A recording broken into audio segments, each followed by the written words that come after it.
Alright, so welcome to Edgewood. This is just a 9-hole vlog. I think this was on Memorial Day. Just by myself. This course is located on the west side of Anderson in a little area called Edgewood.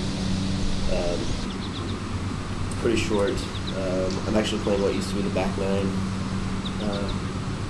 They flipped the first 2 holes on each side, but I didn't realize that until the next time I played there, which was about a week later. Anyway, this first hole's a par 4. Just under 400 yards, I think. And you saw a pretty good toey, like distance-wise, toey tee drive, and then yanked my 52-degree way almost out of bounds. I was way over by those little trees there. Got lucky on that chip because I bladed it. Just hit the perfect spot on the side of the green. So I actually have a legit par chance here. You'll notice here that the greens are actually look pretty good. You might see a little of the algae stuff that maybe growing in there, little patches. They actually, next time I played it, they had it aerated and it was impossible to make a putt. It was so bummy. So here's number 2, long straight par 5, and I just could not hit the driver on this hole. Like I towed it and it went straight into a tree and over the road, so I actually had to take a drop to here. This is my 3rd, and then kind of just, I'm right about 200 yards out.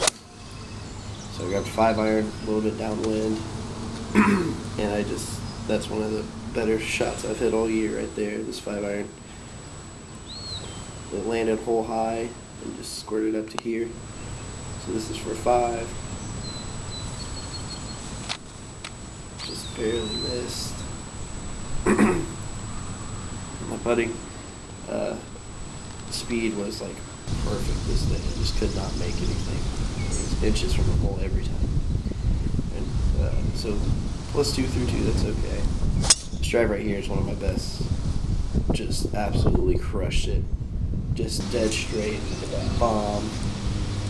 But I outdrove the fairway because the dog leg's just a little bit to the left. So, yeah, but 8-iron, trying to just run it up there, trying to get it fat, didn't get much out of it. So now I'm short-sighted. Uphill, at the 60-degree out.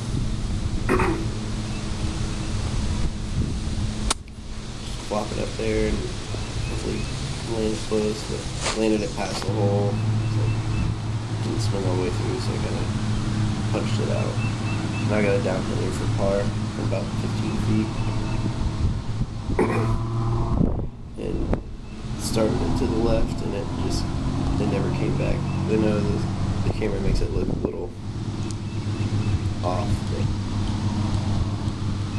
to me from up there it looked like it was going to break back to the right. And it never did. So I'm going to make my 5 here, and another maybe 3 in a row. So this is what is actually the 11th hole, by the way. I played it as if it were the old way, the back nine, but they, like I said, they only switched the first 2 holes on each side. It's kind of confusing. Here's a short par 4. It's super dogleg to the right.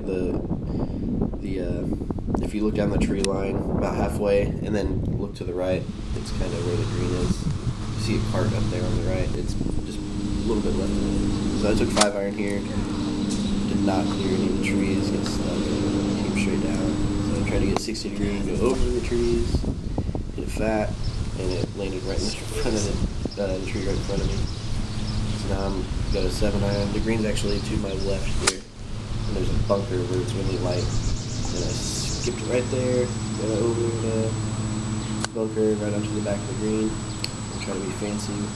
This 8-iron, right on 8-iron. I ran it way past the hole. So this is for my 5. Fun. And you can see on this one, my speed was pretty much perfect again. And I'm just right there on the cusp of making a bunch of putts. I can't 6 double, yeah, plus 5. So here's another dog leg. This one dog leg's to the left. Then 5 iron here. I didn't catch all of this. Kind of hit it higher on the face. So you got a 60-degree and then a green. You see the way the divots flew, the wind was going left or right. I had to kind of go over that tree. So I was aiming out to the right side, and I was able to hit it dead straight with that pine tree, obviously. So this is from the birdie.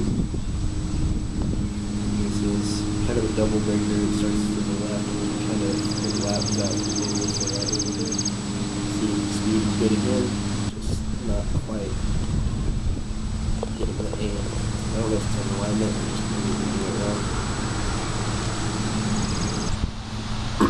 So, par, finally. Here's a par 3 that says it's 135, but I had to take a 56 degree at it. Maybe that was 52. It said it was 135, but especially with the wind, it was more like 115. So I took the 50, I think I took the 52 and just had to hit it thin. And yeah, this is like a 50-foot putt here. You see how many steps I took? Just about made it.